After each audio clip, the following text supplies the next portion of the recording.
जय माता दी दोस्तों, कैसे हैं? कमेंट बॉक्स में जय माता दी अवश्य लिखें। आप सभी को वट सावित्री व्रत की हार्दिक शुभकामनाएं।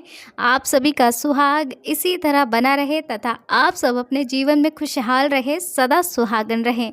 आज हम जानेंगे वट सावित्री का व्रत किस दिन रखा जाएगा। कुछ महत्वपूर्ण नियम जानेंगे जो कि हमें व्रत के लिए बहुत ही सावधान पूर्वक इस व्रत को करा जाता है, क्योंकि आप सभी को पता है कि हमारा जो व्रत जो होता है, वट सावित्री हो गया या तीज का व्रत हो गया या हरियाली तीज हो गया या फिर करवा चौथ, ये सारी चीज़ें जो हैं हमारे सुहाग से जुड़ी हुई होती है। और सुहाग की चीज़ों से जुड़ी हुई जो भी व्रत होते हैं विधि विधान से किए जाते हैं, क्योंकि कहा जाता है कुछ भी भूल चूक अगर हमें सुहाग से जुड़े हुए व्रत में हो जाती है तो उसका प्रभाव अच्छा नहीं होता है, अशुभ माना जाता है। तो इसलिए मैं आशा करती हूँ कि आप सब विधि विधान से इस व्रत को करें, बिल्कुल सावधानी से व्रत को करें। यदि आप निर्जला व्रत कर रही हैं तो निर्जला करें, फलाहार कर रही हैं तो फलाहार करें, और अगर आप साधारण भोजन करके व्रत कर रही हैं तो आप जिस प्रकार से करती आ रही हैं ठीक उसी प्रकार से करें।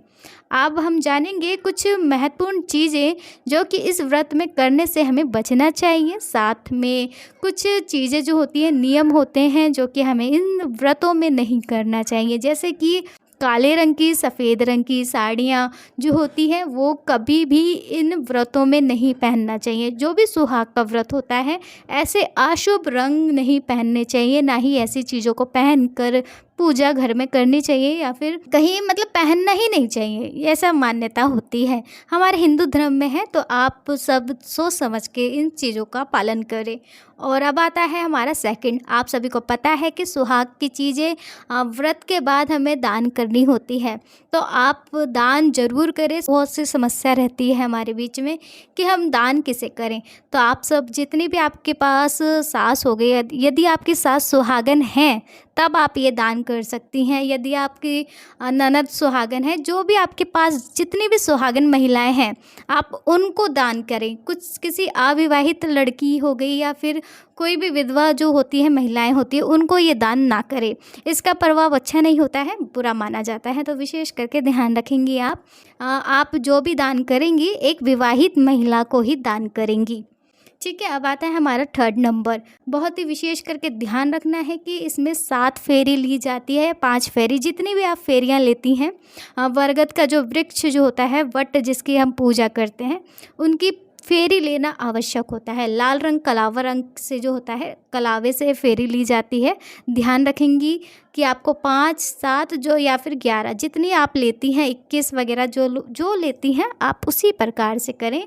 जो नियम आपके घर में होते आ रहे हैं उसी नियम से करें। कुछ भी एक्स्ट्रा करने की, ज़्यादा करने की ज़रूरत नहीं है कि पहली बार यदि आप व्रत कर रही हैं तो विधि विधान से करें, पहली बार व्रत कर रही हैं तो कहाँ से करें। बहुत सी समस्या रहती है कि घर से करें, ससुराल से करें या मायके से करें। वैसे इसका नियम होता है कि मायके से ही किया जाता है। यदि आप पहली बार व्रत उठा रही हैं, अभी आपकी नई शादी हुई है, तो आप मायके से इस व्रत को उठाएं, क्योंकि मायके से ही उठाया जाता है। चाहे कोई भी व्रत हो, सुहाग से जुड़ा हुआ जो भी व्रत होता है मायके से ही उठता है।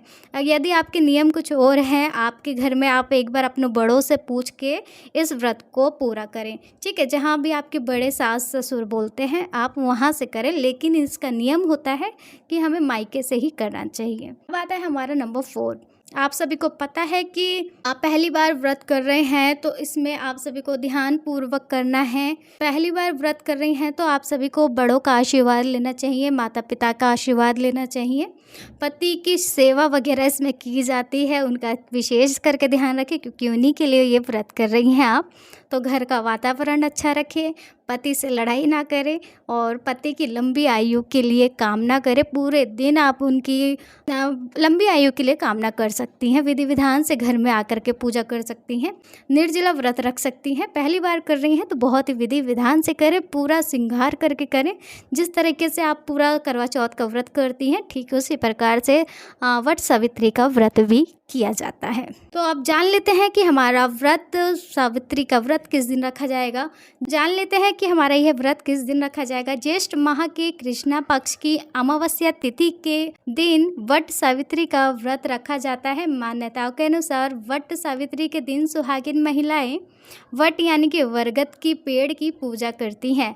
क्योंकि पूजा क्यों की जाती है? क्योंकि बरगद के पेड़ में भगवान शिव, भगवान विष्णु और साथ में ब्रह्मा जी का वास रहता है, इसलिए बरगद की पेड़ की पूजा की जाती है। इसी के अनुसार हमारा जो व्रत है हमारा 6 जून को रखा जाएगा। गुरुवार का दिन है, उस दिन गुरुवार पड़ रहा है, 6 जून को रखा जाएगा। विशेष करके ध्यान रखें 5 तारीख को ही आप सभी को बाल वगैरह धो लेने हैं। बाल 6 जून को ना धोए, अमावस्या के दिन बाल नहीं धोए जाते हैं। ध्यान रखेंगे आप सभी। अमावस्या के दिन यदि आप पहले से ही बाल धो के रखेंगी तो व्रत वाले दिन आप सभी को बाल धोने की ज़रूरत नहीं पड़ेगी। मासिक धर्म में कैसे व्रत करेंगे? मासिक धर्म आप सभी को पता है कि व्रत तो किया जाता है। देखो आप, सिंपल बात है, क्योंकि आप सभी को नहीं पता है कि अगले साल आप सभी को हो जाएगा या नहीं, क्योंकि आप भी नहीं जान रहे हैं, कोई नहीं जान रहा है। इसलिए इस बार आप सभी ध्यान रखें, मासिक धर्म हो या ना हो, आप सभी को व्रत जरूर रखना है, क्योंकि आप सभी को नहीं पता है कि अगले साल हो सकता है नहीं हो सकता है। इसी चक्कर में आप सारे व्रत छोड़ देंगे तो ऐसे कैसे चलेगा। तो आप विधि विधान से इस व्रत को उठाएं। भले ही आप पूजा ना करें, पूजा किसी और से करवा सकती हैं, लेकिन आप सभी को व्रत जरूर करना है। जिस प्रकार से आप करती हैं विधि विधान से करें। ऐसा कुछ नहीं मायने नहीं रखता है कि मासिक धर्म है नहीं कर सकते, लेकिन आप अपने बड़ों के नियम के अनुसार कर लेना, एक बार पूछ लेना, ठीक है, उसी प्रकार करना। लेकिन मेरे अनुसार आप व्रत कर सकती हैं मासिक धर्म में भी। तो मैं आशा करती हूँ वीडियो अच्छी लगी हो तो लाइक ज़रूर करें, और ऐसी ही जानकारी मैं आप सभी को और देती रहूँगी, इसलिए आप सभी इस चैनल से ज़रूर जुड़ जाएं, ताकि ऐसी जानकारी हम सभी के लिए बहुत ही मायने रखती है। ख़ास तौर हमें घर तीज त्योहार के लिए तो बहुत ही आवश्यक होती है, ठीक है।